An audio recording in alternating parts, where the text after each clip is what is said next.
Welcome back to English solar channel. Today we are going to discuss about very important topic. Friends, इस class में हम समझने वाले हैं कि इम्परेटिव सेंटेंस को किस प्रकार से चेंज किया जाता है। हालांकि इसकी इम्परेटिव सेंटेंस पे हमने 2 क्लास ले ली है और वहाँ पे हमने सीखा यूज़ ऑफ लेट, मतलब जब रिपोर्टेड स्पीच लेट अस से स्टार्ट होती है और जब रिपोर्टेड स्पीच लेट से स्टार्ट होती है, वहाँ पे हमने बहुत बेहतरीन तरीके से लेट को हमने समझाया है आपको, और इम्परेटिव सेंटेंस को वहाँ पे मैंने भी बताया हुआ है।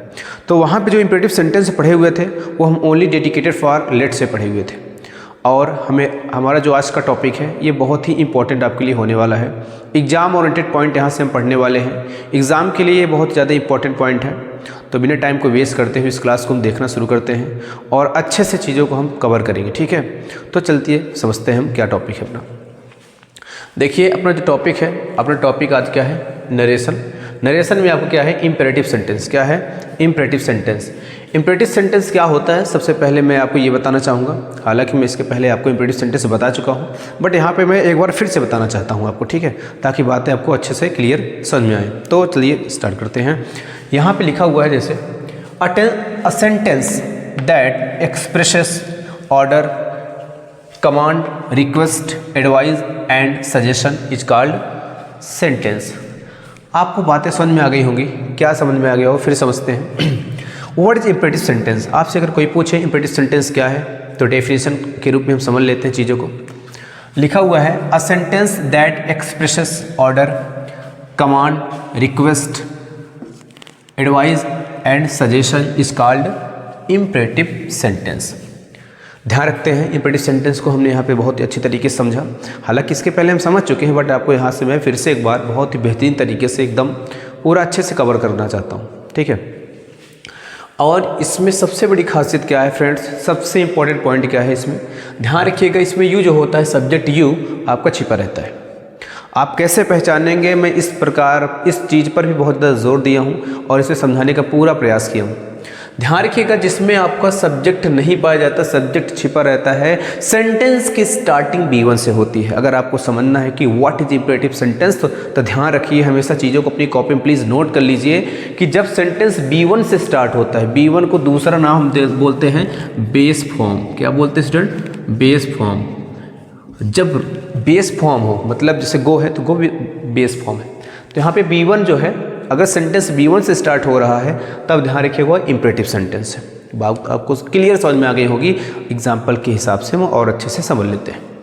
पहला एग्जाम्पल है कम हियर। क्या लिखा हुआ है स्टूडेंट, हियर देख लेते हैं हम। कम हियर, B1 क्या है आपका, कम तो क्या है B1 है, हियर क्या है आपका, एक तरीके से आपका हुआ ऑर्डर दे रहा है, तो इम्परेटिव सेंटेंस हुआ। मैंने क्या बताया था कि इम्परेटिव सेंटेंस में ऑर्डर दिया जाएगा, कमांड दिया जाएगा, रिक्वेस्ट दिया जाएगा, एडवाइस दिया जाएगा और सजेशन दिया जाएगा। चीज़ें बहुत ही ज़्यादा क्लियर है, बहुत ही आसान चीज़ें हैं, समझना आपको है। बहुत ही बेहतरीन तरीके से मैं अपना डू द लेवल बेस्ट करूँगा आपको समझाने के लिए। दूसरा एग्जाम्पल है please call the police. Please है, रिक्वेस्ट कर रहा है, ठीक है।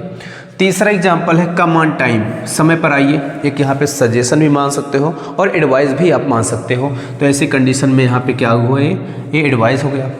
टेक मेडिसिन ऑन टाइम, एक आपको सजेशन भी हो सकता है, एडवाइस भी हो सकता है। डॉक्टर के पास हम जाते हैं तो डॉक्टर से that please take medicine on time, दवाएं आप या दवा समय पर खाइए। ठीक इसी प्रकार से हम चीज़ों को समझ गए कि इम्परेटिव सेंटेंस एक्चुअली होता क्या है। ध्यान रखिएगा, सबसे पहले जो टॉपिक हम पढ़ रहे हैं उसके बारे में हमको नॉलेज होना चाहिए। यहाँ से क्वेश्चन एग्जाम में बहुत ज़्यादा पूछे गए हैं, चीज़ें आपको बहुत ज़्यादा क्लियर हो जाएंगी। मैं प्रॉमिस करता हूँ कि आपको ये टॉपिक पूरा समझ में आएगा और एक भी नंबर आपके यहाँ से मिस नहीं होने वाले हैं। तो please believe on my self and also yourself, then you can do everything. Okay, तो स्टार्ट करते हैं हम रूल को, स्टार्ट करते हैं आज के मैजिक ट्रिक को, स्टार्ट करते हैं आज एक important and exam oriented point को। तो बिना टाइम वेस्ट किए अपने टॉपिक पर हम आते हैं और आपको पूरा अच्छे से डिटेल से क्या रूल है अच्छे से बताने का प्रयास करते हैं। जो मैं आपके लिए रूल निकाल के लिखता हूँ ये आपके लिए बहुत इंपॉर्टेंट होते हैं। आप इनको बेहतरीन तरीके से समझेंगे तो आने वाले एग्जाम में जो भी क्वेश्चन में आपको डाउट्स होते हैं, everything will be clear. Okay, start करते हैं। ध्यान रखते हैं, जब रिपोर्टेड स्पीच, ध्यान रखना ये रूल कब के लिए काम करता है ये भी समझ लेते हैं हम। इम्परेटिव सेंटेंस में तो लेटर भी आता है, ऐसी जगह काम नहीं करता है। ये हमारा जो बेस फॉर्म है वो इस तरीके से हम रूल को यहाँ पे एकदम बढ़िया से आपके लिए मेंशन किए हुए हैं। चलिए समझते हैं। जब रिपोर्टेड स्पीच इम्परेटिव सेंटेंस से स्टार्ट हो, तो इम्परेटिव सेंटेंस आप समझ जाइए कि B1 किससे स्टार्ट हो, B1 से स्टार्ट हो। यहाँ पे मैं लिख दे रहा हूँ B1, आपको समझ में आ जाए, B1 प्लस ऑब्जेक्ट से स्टार्ट हो। चीज़ें मैं आपको पहले ही बताया हूँ, बट यहाँ भी मैं बताने का पूरा विश्वास और पूरा आप पर वर्क कर रहा हूँ। चलिए, रूल 1 सबसे पहला इंपॉर्टेंट है और सबसे इंपॉर्टेंट रूल है, रिपोर्टिंग वर्ब्स अगर से रहेगा तो कैसे चेंज करेंगे। यहाँ पे ध्यान रखते हैं हम कि चाहे ऑब्जेक्ट यहाँ रहे या ना रहे, इस बात पे तो हम बहुत बढ़िया से बात करने वाले हैं। चलिए समझ लेते हैं। रिपोर्टिंग वर्ब से को चेंज करेंगे order, request, advise, command and suggest. बातें आपको बहुत बेहतरीन तरीके से समझ में आएंगी। सेज को चेंज करेंगे orders, requests, advises, commands and suggests. तीसरा पॉइंट सेट को ordered, requested, advised, commanded and suggested. बातें बहुत ही ज़्यादा इजी हैं, इसमें कुछ बताने की ज़रूरत नहीं है। चीज़ें आपको मैं बहुत बेहतरीन तरीके से पॉइंट टू पॉइंट लिख दिया हूँ।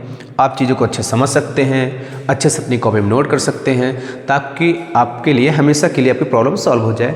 और आपको वीडियो समझ में नहीं आया होगा तो प्लीज़ इट अगेन फिर से देखेंगे तो एवरीथिंग विल बी क्लियर। कुछ भी टफ नहीं है। चलिए अच्छे से समझते हैं दूसरा रूल क्या है। रूल 2, इन्वर्टेड कॉमास को हटाकर, ध्यान रखना मैं सारी चीज़ को आपको बेहतरीन तरीके से बताया हूँ। इन्वर्टेड कॉमास को हटाकर कंजंक्शन दैट का प्रयोग करते हैं। मेन लाइन आप अच्छे से याद करते रहिए। क्या करते हैं हम, इन्वर्टेड कॉमा को हटाकर यूज़ करते हैं कंजंक्शन दैट या कनेक्टर दैट का यूज़ करते हैं। तीसरा पॉइंट क्या है फ्रेंड्स, इन्वर्टेड कॉमास के अंदर सबसे इंपॉर्टेंट लाइन, इन्वर्टेड कॉमास के अंदर संबोधन के रूप में किसी नाउन का प्रयोग हो तो उसे रिपोर्टिंग वर्ब का क्या बना लेते हैं, ऑब्जेक्ट बना लेते हैं या बना देते हैं। Very important line. क्या फिर से पढ़ दूं? जी सर, एक बार फिर से। इन्वर्टेड कॉमास के अंदर संबोधन के रूप में किसी नाउन का प्रयोग हो तो, ध्यान रखिएगा, इन्वर्टेड कॉमा के अंदर रिपोर्टेड स्पीच से बोला जाता है। अगर उसमें किसी नाउन का प्रयोग हुआ है और वहाँ पे संबोधन के रूप में हुआ है तो ध्यान रखिएगा हम उसे रिपोर्टिंग वर्ब क्या बना लेते हैं फ्रेंड, ऑब्जेक्ट बना लेते हैं। ठीक है, एग्जाम्पल से हम बेहतरीन तरीके से समझेंगे। अगला पॉइंट पढ़ते हैं। नोट सबसे इंपॉर्टेंट, रिपोर्टिंग वर्ब के बाद ऑब्जेक्ट का प्रयोग रहे ना रहे, बहुत इंपॉर्टेंट लाइन। रिपोर्टिंग वर्ब के बाद ऑब्जेक्ट का प्रयोग रहे या ना रहे, बट इनडायरेक्ट स्पीच में रिपोर्टिंग वर्ब के बाद ऑब्जेक्ट जरूर होना चाहिए। जिस लाइन को मैं अंडरलाइन कर रहा हूँ, that is very important line friends. फिर समझते हैं। रिपोर्टिंग वर्ब के बाद ऑब्जेक्ट का प्रयोग रहे या ना रहे, ज़रूरी नहीं है कि डायरेक्ट स्पीच में आपके ऑब्जेक्ट रहे ना रहे, बट ध्यान रखिएगा, चीज़ों को समझ लीजिएगा कि इनडायरेक्ट स्पीच बनाते समय आपको ऑब्जेक्ट की जरूरत पड़ेगी। Without object you can't solve the question of the imperative sentence related to order, related to command, related to suggestion, related to advice. कभी भी सॉल्व नहीं किया जा सकता। तो चीज़ों को बहुत बेहतरीन तरीके से एक एक पॉइंट में आपके लिए बना के रखा हूँ कि आपको कोई भी प्रॉब्लम्स होने ना पाए। ठीक है, मैं अपना पूरा डू द लेवल बेस्ट कर रहा हूँ, प्लीज़ आपका भी सपोर्ट चाहिए। ठीक है, अगला पॉइंट क्या है, तो ध्यान रखिएगा, ये लाइन फिर से मैं पढ़ना चाहता हूँ, इंपॉर्टेंट लाइन है। रिपोर्टिंग वर्ब के बाद ऑब्जेक्ट का प्रयोग रहे या ना रहे, इनडायरेक्ट स्पीच में रिपोर्टिंग वर्ब के बाद ऑब्जेक्ट का प्रयोग जरूर होगा, अवश्य किया जाएगा। चीज़ें बहुत ही कॉम्प्लिकेटेड नहीं है, बहुत ही आसान है। क्वेश्चन हम जब एग्जाम्पल भी करेंगे आपको खुद एहसास हो जाएगा कि कितने इजी टॉपिक हैं ये। लोग बस बता देते हैं topic very easy, no nothing is easy but if you are crazy. ध्यान रखिएगा। अगला पॉइंट क्या है, रूल 4, प्लीज़ काइंडली सर या मैम या मैडम को हटा दिया जाएगा। मतलब अगर ऐसे वर्ड आएंगे, रिपोर्टेड स्पीच स्टार्टिंग में ऐसे शब्द आएंगे, ऐसे वर्ड आएंगे तो उनको वहाँ पर हटा दिया जाएगा। बात समझ में आई? फिर से बता रहा हूँ, ये वर्ड कहाँ पे आएंगे, रिपोर्टेड स्पीच के अंदर स्टार्टिंग में प्लीज शब्द आए या काइंडली शब्द आए या सर आए या मैम आए या मैडम शब्द आए तो इसको क्या करते हैं, हम हटा देते हैं। मैं आपको रूल 4 तक बहुत ही बेहतरीन बताने का प्रयास किया हूँ, बहुत बेहतरीन तरीके से आपको पॉइंट टू पॉइंट बताने का प्रयास किया हूँ। ये जो रूल होते हैं यही बेसिक चीज़ है और इसी से हम बड़े बड़े क्वेश्चन सॉल्व कर लेते हैं। चलिए तो हम अगले पॉइंट पे बढ़ते हैं। अपना पॉइंट अपना रहेगा रूल नंबर 5, वो भी हम बहुत बेहतरीन तरीके से समझेंगे और इन सब चीज़ों को आप अच्छे से स्क्रीनशॉट ले सकते हैं, अच्छे से अपनी कॉपी में नोट कर सकते हैं। ठीक है, तो अगला पॉइंट हम बेहतरीन तरीके से समझने वाले हैं। तो फ्रेंड्स, अपना 5वां रूल ये था। और 5वें रूल से पहले हम कुछ इंपॉर्टेंट चीज़ समझ लेते हैं नोट के रूप में। यहाँ पे मैं लिखा भी हूँ और अच्छे से आपको बताने का प्रयास करूँगा, जो आपके एग्ज़ाम के लिए ध्यान रखना, इस टॉपिक के लिए सबसे इम्पॉर्टेंट लाइन होने वाली है। ध्यान रखना, ऐसे क्वेश्चन जब एग्ज़ाम में आते हैं तो हमसे नहीं हो पाते हैं, तो इसीलिए मैं उनको नोट 1 और नोट 2 में रखा हूँ अच्छे से, और आपको बेहतरीन तरीके से मैं समझाने का प्रयास कर रहा हूँ। पूरी चीज़ें आपको बहुत बेहतरीन तरीके से समझ में आएंगी, ठीक है। तो बिना टाइम को वेस्ट किए अपने रूल पे आ जाते हैं। अपना रूल क्या है? अपना रूल है नोट 1 में, अभी हम रूल 4 को जस्ट डिस्कस किए हुए हैं, बट नोट 1 को पढ़ लेते हैं। सर या मैडम के स्थान पर, भैया ये कहाँ पर होगा? सर ये रिपोर्टेड स्पीच के स्टार्टिंग में होगा, क्वेश्चन अभी दिया हूँ मैं। सर या मैडम के स्थान पर रेस्पेक्टफुली का प्रयोग करते। किसका प्रयोग करते? रेस्पेक्टफुली का प्रयोग रिपोर्टिंग वर्ब के बाद करें। सबसे इंपॉर्टेंट लाइन अभी मैं क्वेश्चन करके बेहतरीन तरीके से आपको समझाऊंगा। सर या मैडम के स्थान पर रिस्पेक्टफुली का प्रयोग रिपोर्टिंग वर्ब के बाद करें तथा सर, फिर से इधर से आके बताता हूं मैं, सर, मैम या मैडम के बाद उपयुक्त सेंटेंस के अर्थानुसार, मतलब सेंटेंस जैसा भी अर्थ होगा, रिपोर्टिंग वर्ब को बदलें। बात समझना है यहाँ पे कि किस प्रकार का जो सेंटेंस है उसके बाद है, ठीक उसी प्रकार से हमको चेंज करना है, ऑर्डर लगाना है कि रिक्वेस्ट लगाना है। तो इन सब चीज़ों पर मैं बेहतरीन तरीके से इस क्लास में बात करने वाला हूँ, ठीक है। तो बने रहिए हमारे साथ इंग्लिश को ईजी करने के लिए। And you want to become a crazy, don't be a lazy. समझते हैं चीज़ों को। अगला पॉइंट क्या है? सर या मैडम या मैम का यूज़ रिपोर्टेड स्पीच के अंत में भी हो सकता है। जरूरी नहीं कि रिपोर्टेड स्पीच स्टार्ट हो तभी आपका सर, मैम या मैडम शब्द आए। ये आपके सेंटेंस के मतलब रिपोर्टेड स्पीच के अंत में भी हो सकता है। बात समझ में आई? अगला पॉइंट पढ़ते हैं। अगला पॉइंट अपना क्या है?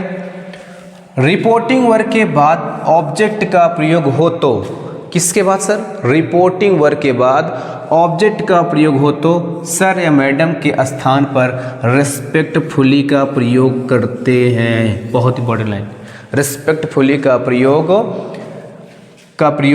ऑब्जेक्ट के बाद किया जाता है। मतलब करते हैं, कहाँ करते हैं? ऑब्जेक्ट के बाद किया जाता है। सबसे पहले हम क्वेश्चन इसी पे दिए हुए हैं। रूल 5 अपना क्या है? जनरल रूल्स को फॉलो करें। जैसे आप चेंज करते हैं प्रोनाउन को, वैसे ही आपको प्रोनाउन को चेंज करना है, ठीक है। चलिए हम क्वेश्चन को समझने का बहुत बेहतरीन तरीके से प्रयास करते हैं, और आई होप दैट एक एक पॉइंट मैं आपको समझा के छोड़ूंगा, एक एक पॉइंट बताऊंगा। पहला क्वेश्चन इसी रूल पर जो अभी डिस्कस किया हूँ, नोट 1 और नोट 2, इसी पे हमारा रूल है। समझते हैं क्वेश्चन बेहतरीन तरीके से। क्वेश्चन क्या है?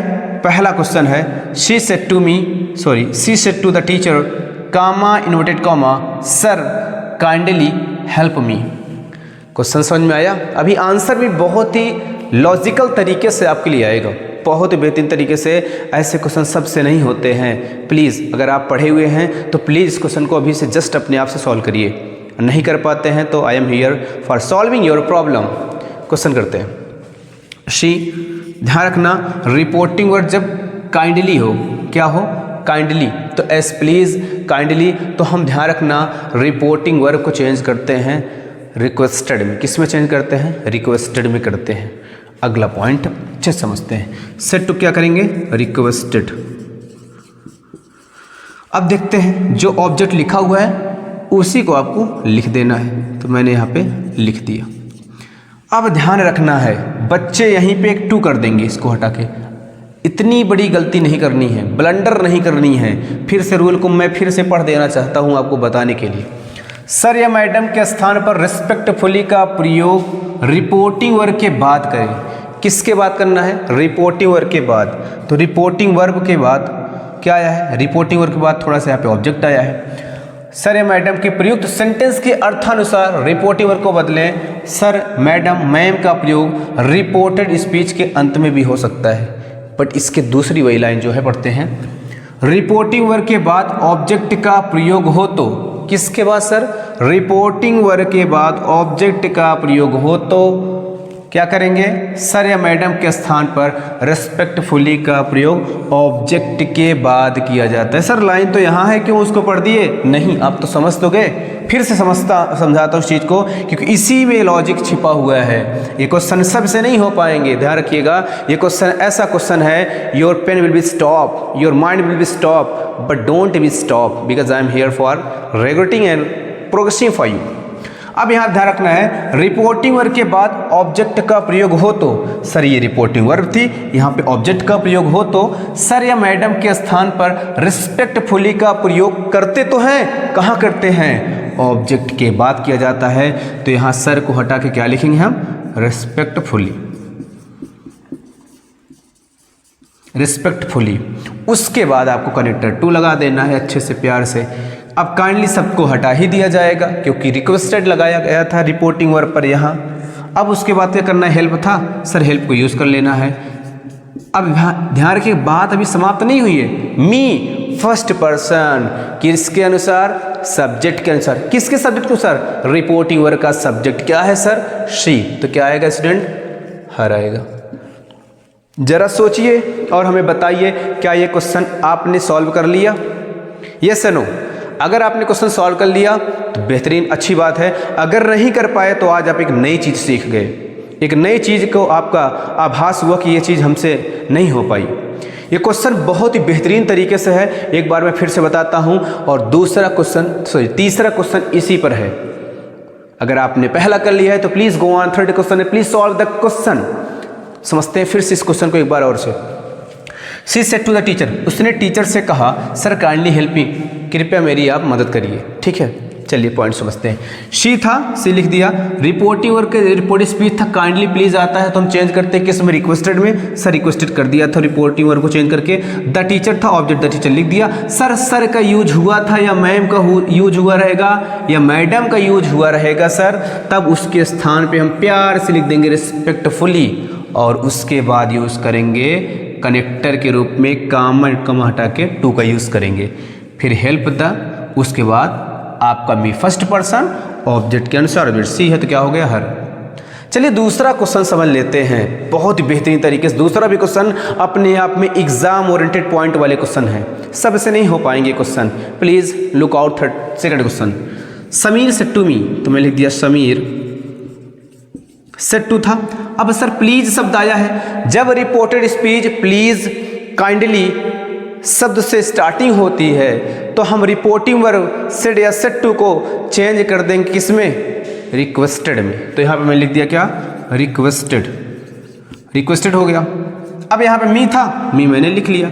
कनेक्टर के रूप में क्या यूज करते हैं? टू। अभी क्लास स्टार्ट हुई थी तभी आपको मैंने चीज को बताई थी, टू। प्लीज सब तो हट ही गया, यहाँ प्लीज नहीं लिखना है, काफी बच्चे प्लीज भी लिख देंगे, बट डोंट बी इन हरी, आपको प्लीज नहीं लिखना है। उसके बाद गिव था, सर टू के बाद बी वन जरूरत है, जी मिल गया। मी कौन सा पर्सन स्टूडेंट? यही तो चीज समझनी है, यही तो सब नहीं कर पाते हैं, but you can do it. तो मी कौन सा पर्सन? First person. किसके अनुसार?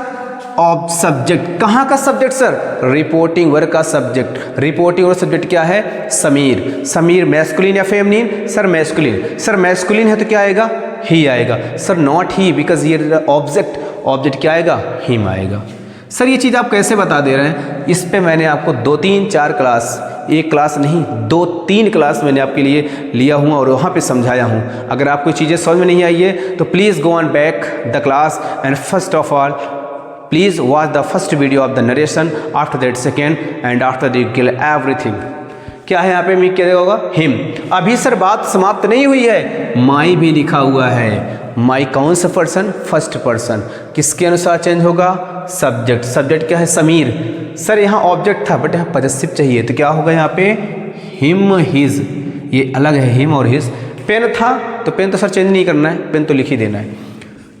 कितना अच्छा क्वेश्चन था, जरा बताइए कि आपने क्वेश्चन सॉल्व कर लिया?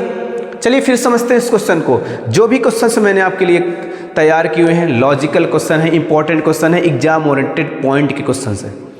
आपको क्या लगता नहीं है कि क्वेश्चन ज़्यादा टफ नहीं है? बहुत ही आसान है, बट आप अगर अच्छे से इस चीज़ का नॉलेज होगा तभी you can solve it. Okay, समझते हैं फिर इस क्वेश्चन को।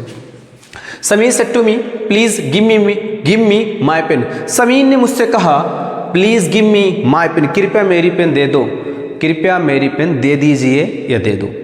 अब क्या करते हैं, प्लीज शब्द आएगा तो रिपोर्टिंग वर्ब को हम किस में चेंज करेंगे स्टूडेंट, रिक्वेस्टेड में चेंज करते हैं। तो समीर लिख दिए, सेट टू को चेंज कर दिया रिक्वेस्टेड में, ऑब्जेक्ट जो था मैंने प्यार से लिख दिया, फिर कनेक्टर को हटा के मैंने क्या लगाया, टू लगा दिया। उसके बाद सर प्लीज को तो हटा ही दोगे ना, तभी तो यूज किए थे रिक्वेस्टेड के स्थान पे, सॉरी सेट टू के स्थान पे रिक्वेस्टेड। गिव था, गिव को मैंने एज इट लिख दिया। मी कौन सा पर्सन, फर्स्ट पर्सन, किसके अनुसार, सब्जेक्ट, कहाँ का सब्जेक्ट, रिपोर्टिंग वर्ब का सब्जेक्ट, तो उसके अकॉर्डिंग मैंने चेंज किया। यहाँ पे ऑब्जेक्टिव केस मी था, तो ही का ऑब्जेक्टिव केस क्या होता है फ्रेंड्स, हिम होता है। तो यहाँ पे मैंने बात उसको अच्छे से कर दी। उसके बाद माई, यही तो बात है, काफ़ी बच्चे यही स्टॉप हो जाएंगे, ध्यान रखना, पॉइंट को बहुत बेहतरीन तरीके से समझना है। माई कौन सा person, first person, possessive case, such possessive case है, समीर का पॉजेसिव केस क्या होगा, समीर एक लड़का है तो लड़के के लिए पॉजेसिव क्या आएगा, ही जाएगा। आगे बातें बहुत आसान है। 2 क्वेश्चन अभी हम किए, प्लीज आपको क्या लगा कि क्वेश्चन बड़े आसान है, क्वेश्चन अपने आप में बहुत ही आसान है। जुड़े रहें हमारे साथ। इंग्लिश का जो डर और आपके दिल में घूम रहा है ना इधर उधर, please everything will be go back. चलिए तीसरा पॉइंट अपना क्या है, my sister said to the principal, मेरी बहन ने प्रिंसिपल से कहा, प्रधानाचार्य से कहा, मैं प्लीज सॉल्व माई प्रॉब्लम, कृपया मेरी समस्या आप सॉल्व कर दीजिए। ये क्वेश्चन जरा सोचिए कैसा होगा, वैसे ही होगा जैसे मैंने पहला क्वेश्चन सॉल्व करके दिखाया हुआ है। चलिए समझते हैं क्वेश्चन को नए अंदाज से, नए तरीके से, नए कंसेप्ट से, नए एग्जाम ओरिएंटेड पॉइंट से। यही क्वेश्चन है जो एग्जाम में दे दिए जाएं तो स्टॉप हो जाएगा पेन, डोंट बी स्टॉप। अगला पॉइंट क्वेश्चन को सॉल्व करते हैं हम। तो मैंने लिख दिया माय सिस्टर सेट टू किस में चेंज होगी सर, प्लीज आया है, रिपोर्ट इसमें किससे शुरुआत हुई है सर, प्लीज से, क्या करेंगे, रिक्वेस्टेड। तो मैंने यहाँ पे प्यार से रिक्वेस्टेड को लिख दिया, सेट टू को पूरा चेंज कर दिया। कभी ये भी नहीं करना रिक्वेस्टेड के बाद टू, ये तो बहुत बड़ी गलती है, ब्लंडर है ये। ऐसी जगह पे टू नहीं करेंगे, जो आपका बचा हुआ है आप प्यार से उसको अच्छे से लिख देंगे। तो मैंने प्रिंसिपल को लिख दिया। अब सर मैम के लिए क्या यूज करते हैं, रिस्पेक्टफुली यूज करते हैं। किसके लिए यूज करते हैं, रिस्पेक्टफुली यूज करते हैं। मैम के लिए, सर के लिए और मैडम के लिए हम यूज करते हैं क्या, रिस्पेक्टफुली। तो मैंने यहाँ पे क्या लिख दिया स्टूडेंट, रिस्पेक्टफुली का यूज मैंने कर दिया। अब उसके बाद क्या करोगे सर, प्लीज तो हटेगा ना, प्लीज तो हटेगा क्योंकि उसी के लिए तो हम रिक्वेस्टेड का यूज किए हुए हैं, तो उसको हम हटा देंगे, कनेक्टर के रूप में प्यार से टू लगाएंगे। जरा कहानी देखिए, एकदम डिट्टो सेम कहानी हो रही है, मैटर बदला हुआ है, क्वेश्चन का तरीका नहीं बदला हुआ है, तरीका वही रहेगा, नियम वही रहेगा। बस आपको अच्छे से समझना है चीज़ों को। एक बार अच्छे से बेसिक तैयार तो हो, आपको मैं कहता हूँ कौन सी चीज़ें कठिन है, कौन सी चीज़ें आसान है, you will get everything. First of all you have to remember all point, whatever I am teaching this class and whatever I have taught the other classes. Please go and are the all full videos, you will get everything in my class. चलिए समझते हैं। To था, solve था, मैंने solve को लिख दिया। अभी बात तो समाप्त थोड़ी ना हुई है, अभी तो बात है माई। माई कौन सा पर्सन, फर्स्ट पर्सन, किसके अनुसार, रिपोर्टिंग वर्ब के सब्जेक्ट के अनुसार। क्या है सब्जेक्ट भैया, माई नहीं है। काफी बच्चे तो इसी में गलती करते हैं, माई नहीं है सर, सिस्टर है। जब सिस्टर है सर, सिस्टर क्या है, फेमिनिन है मैस्कुलिन, सर फेमिनिन है, फेमिनिन के लिए ही या शी का यूज करते हैं। और यहाँ पे माई था तो सिस्टर का पॉजेसिव सी होगा, तो सी का क्या होगा, हर होगा। ये रटा नहीं हूँ मैं, आपको लग रहा हो रट के नहीं बता रहा हूँ, आपको मैंने क्लास ली हुई है, समझाया हुआ हर एक पॉइंट। यहाँ पे लिखना पॉसिबल नहीं है क्योंकि हम बहुत ही आगे आ चुके हैं। इंपेरेटिव सेंटेंस को सॉल्व कर रहे हैं, असर्टिव समाप्त हो गया, इंटरोगेटिव समाप्त हो गया और लेट का यूज भी समाप्त हो गया। तब हमने कदम रखा है इंपेरेटिव सेंटेंसेस से पॉइंट पे, और एग्जाम ओरिएंटेड पॉइंट है ये आपके लिए। अब उसके बाद क्या करेंगे, प्रॉब्लम आगे थी, प्रॉब्लम को मैंने बहुत ही बेहतरीन तरीके से लिख दिया। 3 क्वेश्चन मैंने सॉल्व किया। 3 क्वेश्चन में आपको क्या लगा, कैसे क्वेश्चंस हैं बताइएगा ईमानदारी तरीके से, किस प्रकार क्वेश्चन मैंने आपके लिए रखा हुआ है। क्या वही इंपेरेटिव सेंटेंस जो आप पढ़ते चले आ रहे हो कि कुछ डिफरेंट है? Yes sir, please definitely different class, because some question is very different for other classes. Everything will be clear, your doubts, everything conceptual point in your mind. आगे पॉइंट समझते हैं। अगला पॉइंट क्या है, the teacher said to me, the teacher said to me, teacher ने मुझसे कहा sit down, बैठ जाओ। क्या बोला, वैसे ही क्लास में जब टीचर आता है तो everyone stand up, that is sit down, everyone sit down, that is order. क्या है, ऑर्डर है। वैसे भी टीचर बच्चों क्या देता है, ऑर्डर ही देता है। डॉक्टर क्या देता है, एडवाइस देता है। कुछ ऐसे ही सेंस आप लगा सकते हैं, ठीक है। बट जुड़े रहेंगे हमारे साथ तो I will provide everything, I will tell everything easily way, very conceptual point, I will tell everything, don't hurry up. चीज़ों को आराम से देखिए, आसानी तरीके से चीज़ों को समझ में आने वाला है। 3 क्वेश्चन सॉल्व किए, टाइम भले ही लगे, चीज़ों को आपको समझ में आए बस। चलिए समझते हैं। The teacher said to me, teacher ने मुझसे कहा सिट डाउन। तो ध्यान रखना है यहाँ पे पॉइंट चेंज होता है, द टीचर, मैंने टीचर को लिख दिया। सेड टू किस में चेंज करेंगे, अब रिपोर्टेड स्पीच स्टार्ट होने वाले पॉइंट को समझ में आने वाला है। अगर आपने मेरी सेंटेंस की क्लास नहीं देखी है, बार बार हर एक क्लास में यही समझा रहा हूँ, अगर आपने मेरी सेंटेंस की क्लास नहीं देखी है तो प्लीज़ जाइए और सेंटेंस की क्लास को आप पूरा से अच्छे से विजिट करके आइए। सेंटेंस को मैंने 5 टाइप से बहुत बेहतरीन तरीके से बताया हुआ है, तो चीज़ों को वहाँ पे बहुत बेहतरीन तरीके से समझ में आएगा कि कब ऑर्डर करते हैं, कब रिक्वेस्ट। वैसे भी मैंने आपको थोड़ा सा कंसेप्ट बता ही दिया। तो यहाँ पे चेंज कर देंगे सेड टू को ऑर्डर्ड में, क्योंकि टीचर बच्चों क्या किया, ऑर्डर्ड किया मी। उसके बाद क्या यूज़ करेंगे यहाँ पे कनेक्टर के रूप में टू। सिट था, सिट मैंने सर लिख दिया, डाउन था, मैंने डाउन को लिख दिया। योर आंसर इज रेडी, आपका जो आंसर है वो रेडी है, वो तैयार है और क्लियर है, 100% राइट है, आपको मैंने बताया है। ठीक है, समझ में आई चीज़ें। अभी भी आपको जो प्रॉब्लम्स हो आप बता सकते हो, मैं उन चीज़ों को भी अच्छे से क्लियर कर दूंगा। डोंट हरी, इसमें जल्दबाजी की चीज़ नहीं है। अगला क्वेश्चन क्या है, the doctor said to the patient. अभी तो सर आपने एक बात बताई थी कि टीचर बच्चों को ऑर्डर देता है, डॉक्टर सलाह देता है। तो सर पहले ही हम तो समझ गए, डॉक्टर बोला हम समझ गए सर एडवाइस है, इसमें क्यों सोचें हम, क्यों सोचे क्या होगा जब हमें पहले ही पता हो गया कि डॉक्टर रहेगा तो क्या करेंगे, एडवाइस। ठीक है, थोड़ा सा कंसेप्चुअल पॉइंट बताया हूँ, नॉट इससे 100% राइट। अब ध्यान रखना, the doctor said to the patient, doctor ने कहा मरीज से कहा, क्या कहा, टेक मेडिसिन ऑन टाइम, दवाएं और दवा जो है क्या किस पे लेना है, समय से खाना है। एक समय पर एक समय से बहुत डिफरेंट चीज़ें होती हैं। क्लास को हम प्रीपोजिशन क्लास लेंगे, हर एक पॉइंट आपको हम समझाएंगे, इधर समझ लेते हैं। डॉक्टर ने मरीज से कहा टेक मेडिसिन ऑन टाइम, दवा आप समय पर खाइए या लीजिए। देखते हैं, द डॉक्टर लिख दिया मैंने। डॉक्टर को लिखने के बाद मैंने सेड टू किस में चेंज किया, सर एडवाइस दे रहा है और प्यार से मैंने एडवाइस को कर दिया एडवाइज्ड। उसके बाद द पेशेंट था तो मैंने द पेशेंट को अच्छे से लिख भी दिया। सर करेक्टर को हटा के क्या लगाते हैं, सॉरी इन्वर्टेड कॉमा और कॉमा हटा क्या लगाते हैं, टू, तो मैंने टू को लिख दिया। टेक था सर, टेक B1 था, B1 को भी मैंने लिख दिया। और उसके बाद क्या बचा, उसके बाद बचा आपका मेडिसिन, क्या बचा, मेडिसिन, तो मेडिसिन को मैंने अच्छे से लिख दिया। उसके बाद थोड़ा सा पॉइंट बचा था ऑन टाइम। ये थे हमारे कुछ क्वेश्चन जो आपके लिए स्पेशली मैं आपके लिए तैयार किया था, स्पेशली आपके लिए ये क्वेश्चन डेडिकेटेड हैं। और इस पॉइंट के लिए क्वेश्चन बहुत ज़्यादा इजी तो नहीं, बट मैं ये कह सकता हूँ कि जो भी क्वेश्चन मैंने बताए हैं अपने आप में every question is unique question, सारे क्वेश्चन इंपॉर्टेंट हैं। और अब हम अगले पॉइंट पे मूव करेंगे और हम 5वां क्वेश्चन इसी प्रकार से समझेंगे। क्या फिर से बता दूं इसे, ठीक है फिर से बताने का प्रयास करता हूँ। My sister said to the principal, मेरी बहन ने प्रिंसिपल से कहा, comma ma'am please solve my problem, ma'am कृपया मेरी समस्या का आप समाधान करिए, सॉल्व करिए। क्वेश्चन को समझ लेते हैं फिर से। प्लीज़ है सर, हमको रिपोर्टिंग और भी क्या करना है, रिक्वेस्टेड, तो माय सिस्टर रिक्वेस्टेड, जो ऑब्जेक्ट था उसको मैंने लिख दिया द प्रिंसिपल। सर या मैम को हटा के क्या लिखना है, रेस्पेक्टफुली मैंने कर दिया। प्लीज़ शब्द को हटाएंगे तभी रिक्वेस्टेड लगाएंगे, इसलिए प्लीज़ शब्द को हटा दिया जाएगा। टू को कनेक्टर के रूप में लिख दिया जाएगा, सॉल्व लिख दिया गया। माई क्या था, पॉजेसिव केस था, फर्स्ट पर्सन है, किसके अनुसार, सब्जेक्ट के अनुसार। सब्जेक्ट क्या है, आपका सब्जेक्ट है सिस्टर, सिस्टर लड़की है लड़का, सर सिस्टर तो लड़की है इसलिए हर आ गया, प्रॉब्लम आ गई। ये भी क्वेश्चन एक बार बता दिया जाए, जी एक बार फिर से बता देते हैं, इंपॉर्टेंट क्वेश्चन है ये, देखो आसान क्वेश्चन नहीं है। Sameer said to me please give me my pen, तो समीर प्लीज़ आया, रिपोर्टिंग और पर रिक्वेस्टेड कर दिए। मी था तो मी को मैंने लिख दिया। कॉमा न्यूट कॉमा हटाओ क्या करेंगे, टू का यूज़ कर देंगे। अब उसके बाद प्लीज़ शब्द को हटा दिया जाएगा। गिव है तो गिव को लिख दिया जाएगा। मी है फर्स्ट पर्सन समीर, तो ऑब्जेक्टिव ही का हिम होता है और पॉजेसिव हिम का हिज होता है, और पेन को मैंने लिख दिया। तो कैसे लगे ये क्वेश्चन, 4 क्वेश्चन आपको मैंने बताया।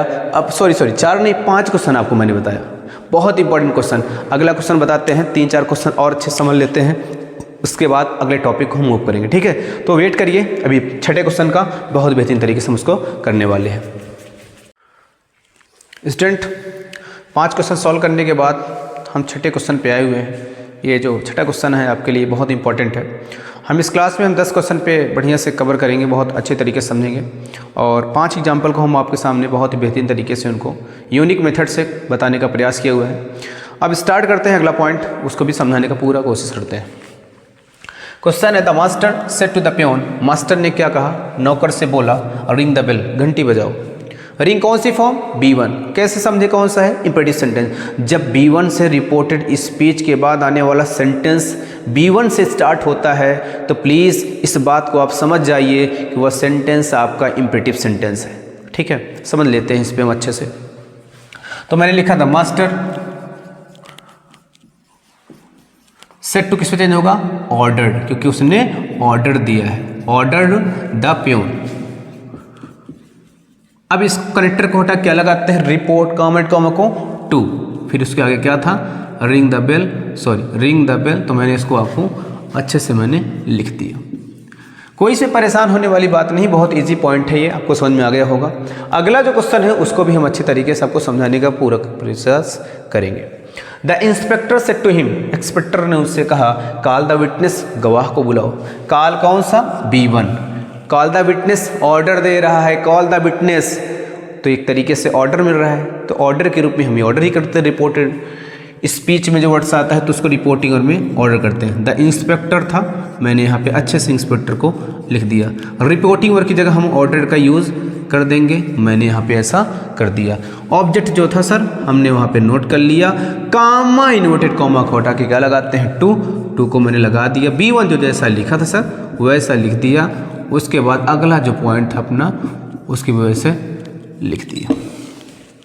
चीज़ें बहुत आसान है, बहुत ही अच्छे समझ में आ रही होंगी आई थिंक, क्योंकि मैं बहुत ही बेहतरीन तरीके से आपको बेसिक्स से एक एक पॉइंट क्वेश्चन को बताने का प्रयास कर रहा हूँ। हाँ, हालांकि आपको प्रॉब्लम हो रही होगी कि सर कैसे पहचाने ये आपका ऑर्डर लगेगा, तो चीज़ों को समझना पड़ेगा आपको। इसके लिए थोड़ी सी मेहनत करनी पड़ेगी। आप जाइए और मेरी सेंटेंस वाली क्लास देख कर आएंगे, हर एक पॉइंट से समझ जाएगा। ठीक है, बट यहाँ भी मैंने बहुत बेहतरीन तरीके से क्लास को स्टार्ट करने से पहले ही बता दिया। The student said to the director, student ने डायरेक्टर से कहा sir please grant me leave for 5 days, मुझे 5 दिन की क्या चाहिए, छुट्टी चाहिए। चलिए क्वेश्चन को चेंज करते हैं बहुत ही अच्छे तरीके से। प्लीज आया है तो रिपोर्टिंग वर्ड में क्या होगा, रिक्वेस्टेड होगा, और सर आया है तो सर के स्थान पे क्या होगा, रिस्पेक्टफुली होगा। ये दो चीज़ हम यहाँ को क्वेश्चन को देखते हुए समझ गए, क्योंकि सबसे इंपॉर्टेंट पॉइंट जो होता है रिपोर्टेड स्पीच के अंदर लिखा गया मटेरियल्स, रिपोर्टेड स्पीच के अंदर लिखी गई बात होती है। तो रिपोर्टेड स्पीच के अंदर जो लिखी गई हुई बात थी, मैंने कुछ न कुछ उसमें समझा, कुछ न कुछ चीज़ को मैंने जाना। अब क्वेश्चन को मैं सॉल्व करने का तरीका देखता हूँ। तो मैं लिखूँगा द स्टूडेंट, मैंने लिख दिया। द स्टूडेंट के बाद मैंने लिखा सेड टू को पहले ही जान गया था, रिक्वेस्टेड होगा तो मैंने वहाँ पे उसको कर दिया। ऑब्जेक्ट जो था मैंने उसको ऐसे अच्छे से लिख दिया। लिखने के बाद सर यहीं पे हमको यूज़ करना है, सर का मतलब क्या था, रिस्पेक्टफुली था, यहाँ पे हम लिख लिए रिस्पेक्टफुली। उसके बाद हम यूज़ करेंगे कनेक्टर का यूज, इसको हटाने के लिए क्या यूज़ करेंगे, टू का, तो टू मैंने लिख दिया। ग्रांट था, मैंने ग्रांट का भी यूज़ कर लिया। मी फर्स्ट पर्सन था, किसके अनुसार चेंज होगा, सब्जेक्ट के अनुसार। फिर से बार बार बता रहा हूँ, सब्जेक्ट कहाँ का, रिपोर्टिव का। सब्जेक्ट स्टूडेंट है, क्या है, स्टूडेंट है, तो यहाँ पे क्या करेंगे आप, स्टूडेंट मीन्स क्या होता है, विद्यार्थी।